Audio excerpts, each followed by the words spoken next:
Rachel Mabala, a female photojournalist with Daily Monitor newspaper, is often rattled by the domineering attitude of her male counterparts. They block you from getting a shot that you want. Because it was a challenge to me, now I copied it up with the situation, and now I also tend to push them. It's not an easy ride. I've just been telling someone, 3 times I actually thought of resigning. You know, I just felt things were just so tough. This is what the editor-in-chief of the New Vision, Barbara Kaija, calls a cancer that continues to eat at the fabric of the journalism profession. Because they are leaving, some views and voices will never be heard.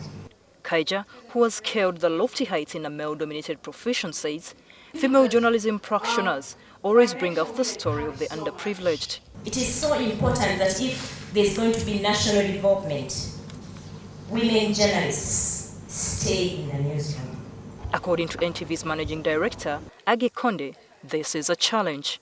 The biggest problem that we all have as females, and I don't think this is actually unique to ladies, is going through your first 5 years of the career.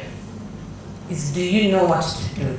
Do you know where to go? Do you know where to specialize? Do you know where the opportunities lie? Do you know the challenges? Do you know the skill sets that are required? Konde, who has shattered the glass ceiling in her career, appealed to female journalists to find areas of specialization. If you see people like Florence Nalimba that have specialized in health, or Nandutu Agnes in Parliament, is you tend then to learn that area very, very well. Dr. Patricia Litho, who is the board chairperson for Uganda Women Media Association, UMWA, says her organization will continue to advocate for parity in the journalism profession. It was found that the media was particularly wanting in terms of how many women are in the media, and it was felt that one of the reasons there are very few women in the media is because of their capacity. The 3-decade-old association brings together women journalists and those in media-related activities. The number of female journalist practitioners has gradually been falling. Most of the females I spoke to, they are either living in a little bit of fear, they are uncomfortable with the places they're operating in.